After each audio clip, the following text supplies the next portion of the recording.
Let's talk about keyword counters. And I think that keyword counters might be my favorite thing in Ikoria, which is hard to nail down because the whole environment is so great. But I really love keyword counters. It's just so easy to understand and it makes a lot of sense. Um, I'm trying to look for a card that has Blood keyword Curdle. I counter. love Blood Curdle. Huh. Oh, Blood Curdle? Yeah. So Blood Curdle does an interesting thing. You destroy a creature and you can put a menace counter on any creature you control. Um, I liked the common cycle of creatures that you choose what counter you put on them, which seems like a nice way to use keyword counters at common. Though a lot of times it felt like there was always one correct decision. I was surprised by how many times I put like a lifelink counter on Boot Nipper, or I chose First Strike on Helica Glider, or something like that. Um, which I was kind of surprised I'm actually surprised you've happened. casted a Helica Glider in 30 Yeah, drafts. I don't imagine that you would play it that often, but early um, on I was playing it. I was like, oh, this can be a Windrake or or something else, and then I mutate it up. I was looking for non-human things that are good to mutate into because I thought that's what the whole set was about. And then it became clear that that's only part of the set, and Helica Glider was not that great. However, I also really like the Winged Pterodon, um, because that it allows you to do a risk reward gambit where, like, usually when you're casting this, you're trying to stabilize or you're trying to win, and you can give it evasion to block evasive things you're having a hard time dealing with, or to deal the last points of damage to kill an opponent, or you can give it hexproof to make sure it sticks around your big 6 mana investment. And once you've made the decision, it's a very simple thing to scan on the battlefield. You're like, oh, we just look at the keyword counter. But I just love those kind of modal mechanics where it gives players agency to play how they want to play and make players feel like they have the opportunity to make decisions other than just casting, whatever is on curve for them. my biggest problem is, as you said, I feel like there was kind of a none choice in all of these.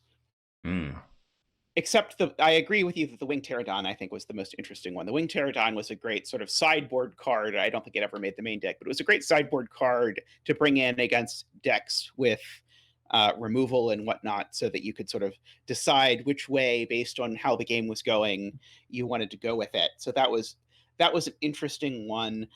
I tried a mechanic a lot like this a long time ago in one of my games, and I found that it was always really difficult, even though it seems really natural to be like, which of these two creatures do you want? It was yeah, really difficult to balance it in such a way that it felt like you were getting something at all close to 50-50, where it felt like it was a decision. yeah.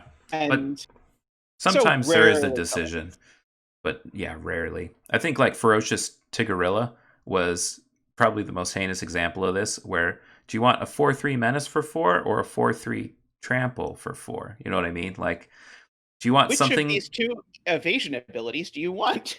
Yeah, the one that's evasive, or the one that sometimes does a little bit more damage to your opponent when it trades for your opponent's 2 or 3 drop. You know what I mean?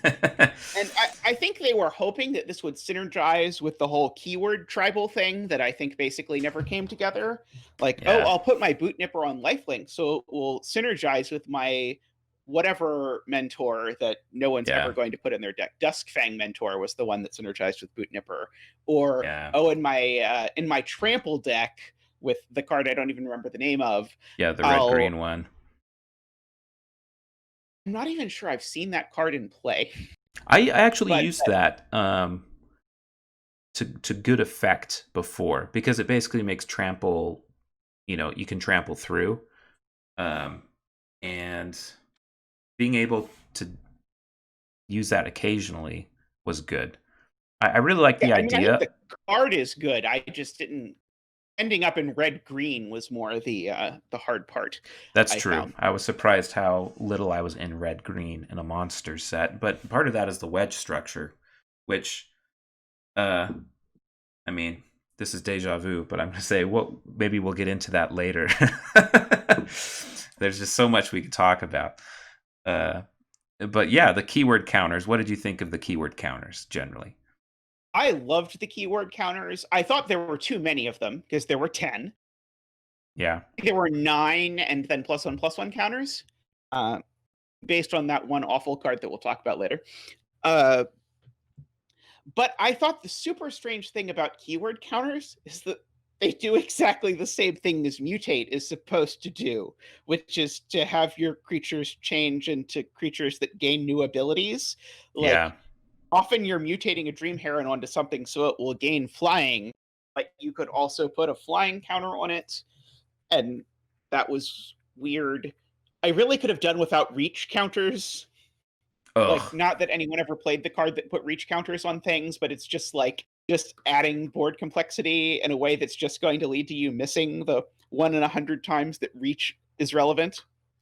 yeah, yeah. I remember thinking, oh, it's really cool how keywords work with mutate, and then I realized, as you just said, but they don't work any differently than it would if it were just on the creature already, because it steals all the abilities. And I think it's kind of an artifact of how mutate worked originally, where granting keywords to things made them more easily mutatable. Like you could only mutate on the things that shared a keyword or a creature type. And so being able to spread keywords around helped, give a little give to the linear nature of mutate.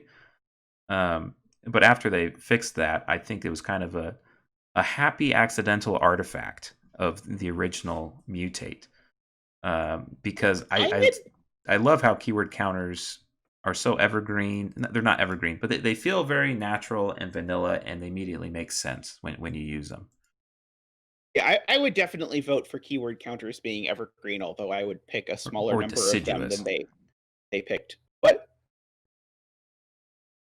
Or What was deciduous. that? Oh, Deciduous. deciduous, yeah. Yeah, I could see that. Like I love spontaneous flight. I can't tell you how many times I've wanted a white trick that, like a heroic leap or whatever it's called, mighty leap, where you give something flying, but it's only for the turn, so it feels just like a burn spell in white.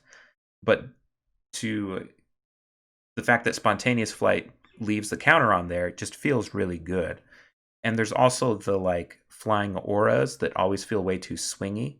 And this is a nice, I think, straddling of that, where you get the one time trick that maybe saves a creature, but it also gives the creature flying to make it more of a threat or win condition later. It was costed in such a way that there was just no way to play a 3 mana combat trick in this set most of the time, I found. That's true. So, like, I really loved the idea of it, and I think you could numbers so that it was nicer, but it did not quite come together just because of the exact numbers on the card. But I totally agree with you that the card is in a really nice place. That's a really nice take on the uh, giant growth slash lava axe split card that is Mighty Leap. Yeah. Blood Curdle is similar, but I think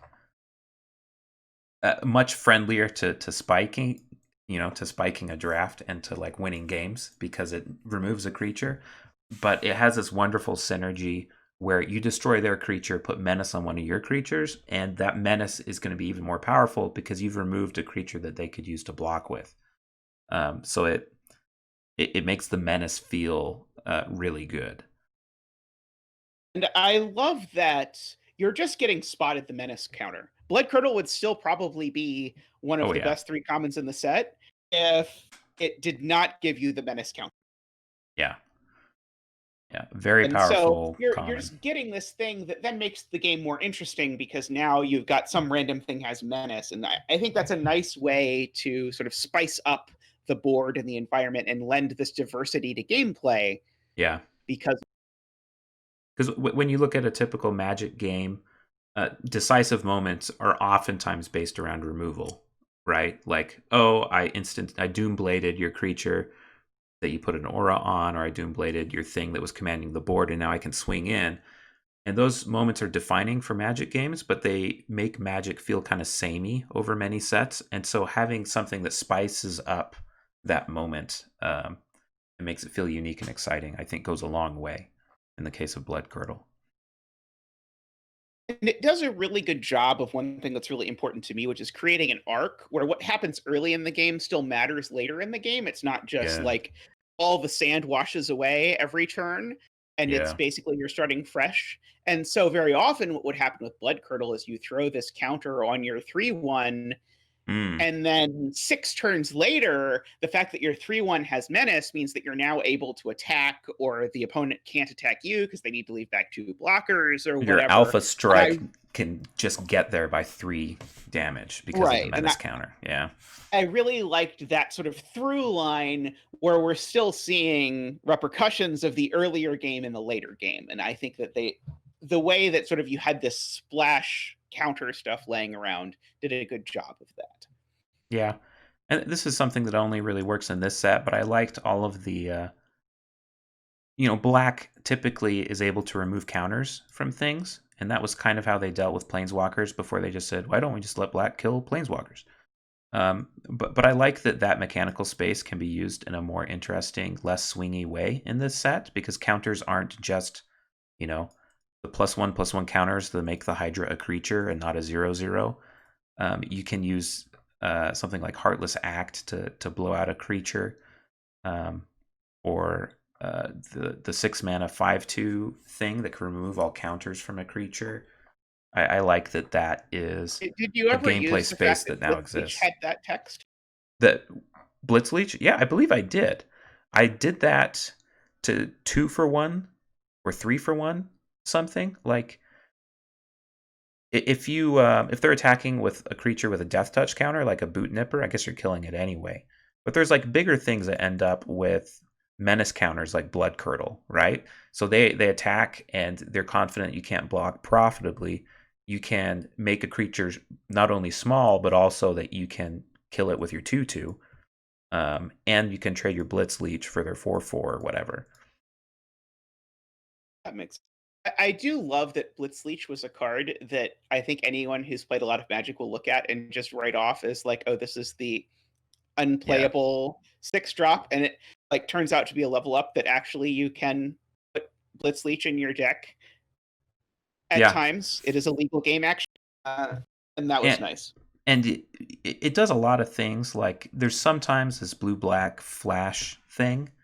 Not often, and it's not like a tier 1 deck. But I'm glad that this can make it in there. Like this can be a flash creature for you. But also it's a creature that you can mutate under, if that makes sense. Like after you've played this, you've got this 5/2. It's going to be difficult to attack with, but you can mutate your Vulpikeet under it. Whereas oftentimes the mutate is happening onto your earlier played creatures. This one you get the value from the ETB, and then you've got the nice moment of giving evasion to your 5/2 or whatever. Yeah, that is nice. I don't think I ever did that, but that is a good point. It True. I don't think I slots did nicely. either. but I like the idea of it. I'm sure I put a blood curdle counter on it though, so that definitely Oh. also falls in that category. Yeah, I didn't end up putting that many blood curdle counters on creatures because everyone correctly picked it first anytime anytime it was in a pack. Uh, um, okay, other stuff about counters. There's it's something I really want to see come back. I think I agree with you as far as if it were to come back, having fewer of them. Like if each color got one counter, I would like that. Or if there was 2 or 3 different counters shared among all 5 colors, using the overlapping mechanics like first strike and life link and haste and things like that, and flying. Yeah, But I think that would be yeah, good. The the one card that I think really highlights the problem with keyword counters is that what on earth is that artifact creature called? Crystallid Giant. ugh, That I really wish had been in like an online only format. Like you can play this in standard on Arena, but we're not going to print cards for this in real life because who on earth wants to deal with this in real life? Uh, yeah, it's like, oh, this thing is going to have a pile somehow of 5 random abilities. And so, like, it's annoying to randomly choose the ability, which is part of the problem. But also, on top of that, it is annoying then to keep track of which abilities it has. And I Yeah. mean, I guess we're sort of lucky that no one ever got to play Ikoria in paper, so maybe the world was spared this in a weird way. Uh, but yeah, I but this is exactly what I'm afraid of when I think of Stuff keyword designed counters. for online or keyword counters. Yeah. One thing I'm always afraid of, and maybe this will be my soapbox topic later, is the logistics of now they're designing more and more for online. Like they're valuing uh, online gameplay and like when Arena is going to ask you for priority over more intuitive and optional paper over the table gameplay. And Crystalline Giant is a logistical nightmare. And the more I think about it, Ikoria has a lot of logistical stretching, if that makes sense. Like they're really pushing the boundaries of logistics on a lot of different fronts. In almost every mechanic in this set, not all of them. And I'll come back to that later. But keyword counters is one thing where I wonder if it would not actually play as well as I think it would in paper, because on Arena, like we just put our mouse over the card and we know what keywords it has. But in paper, like there's certain images on these punch out counters that we're supposed to memorize, remember what it indicates. And seeing one creature with a bunch of different counters on it is not as easy to scan as it is, on your monitor or computer screen. I also think the punch out counters is really undercut. Part of what makes Magic Magic and part of what makes it so popular is that the game is beautiful and the cards are beautiful and they feel nice to handle. Hmm. And I feel like they're messing up this central piece of the game by encouraging you to play with these chitsy little cardboard pieces that then get scattered around your cards, and they're just kind of ugly in my opinion. Uh, Yeah, I think players like modifying their cards physically, like putting things on them, like feeling like they're physically upgrading their cards somehow. But I've always been kind of against the expansion of components in Magic. Like the punch out counters, even plus one counters, I wasn't a big fan of, but I've come around on. I think they just do so much for game design. Like to not have growth counters of that kind would be a kind of a mistake. But I think the more simple and elegant the game is, and the fewer outside components it requires, the better. But I think there's some things like tokens and counters that make sense, but there's a big game designer temptation to then explore all of that space and bring it all in. And keyword counters is a little bit of that. So I love keyword counters, but I don't know that I'll ever fully appreciate if they are as great as I think they are until I play with them in paper. And then, like you said, in that case, I think the fewer different ones there are, the better, and certainly not randomly selecting them every turn. Out of 10, yeah, out of a list of 10. Yeah. Yeah, I'll say 2 short comments. 1, I feel like this was the perfect opportunity for them to finally do a set without +1/+1 counters, Hmm, and they didn't do it, which upsets me because they really could have just emphasized the keyword counters by not doing +1/+1 counters. I that's think that true. would have been nice. And second, I think their quote unquote "life hack" of counters in paper is that they made the cards that make most of the counters unplayable. So like Hmm. there's that puts a reach counter on something, which I don't think I ever saw cast. Uh, and then there's the black trick that also does that, which I think again, like I very rarely saw cast after the very beginning of the format. And so I think they really sort of only put a few counters on cards that you're going to see a lot. I don't know if that was done so consciously. Like they obviously have this common cycle of creatures where you can pick between counters and that were intended to be played at least as 22nd, 23rd cards in a lot of decks. Although But I'd argue if you're picking between one of two, then it's not so bad because you're like, oh, does that have vigilance or reach? that's I think true. that's different than seeing the Cheerio that's on a card that didn't wasn't one of those and being like, wait, what is the Was that your Cheerio? lifelink counter or your menace counter? Because there's two black commons instants that add those. You know what I mean? Yes.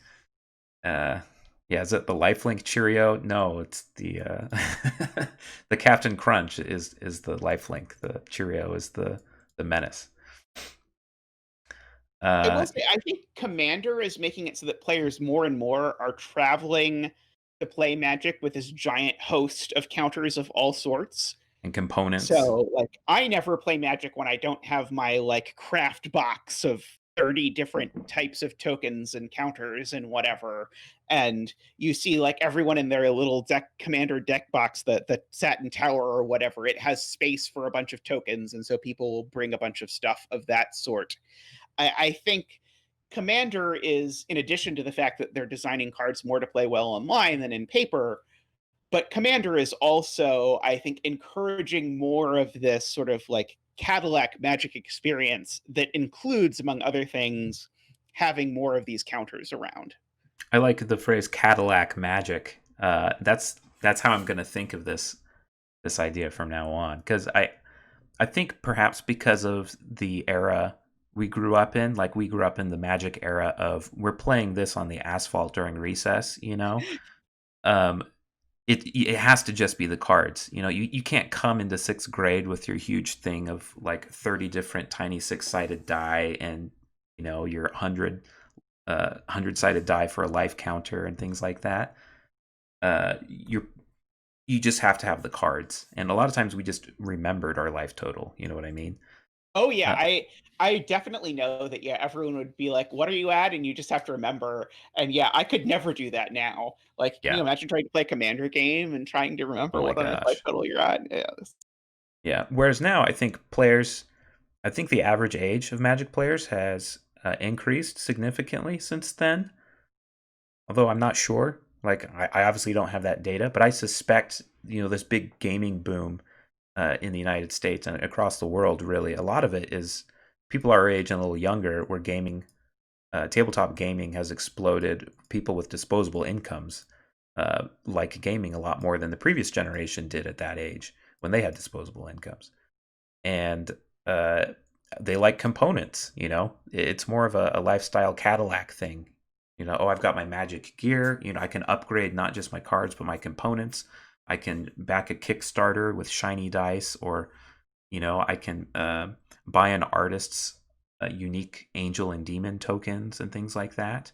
It's kind of good for the secondary, not the secondary market, but like the non-WotC sanctioned environment that spawns around Magic within the community. Just the way that the people who have been playing the game has evolved a little bit. Like they're a different demographic now, and the way they interact with the game is different. It's not just about the cards; it's about your components with the cards. So maybe that makes it more okay. I don't know, but I prefer fewer components myself as a designer. yeah. I mean, if you want to make a game with lots of components, you can just make a board game and sell it in a box that comes with the components, and that is an option. But I'm surprised WotC, with all of their attempts to get as much money as they can out of players with more disposable income, haven't made nice counters.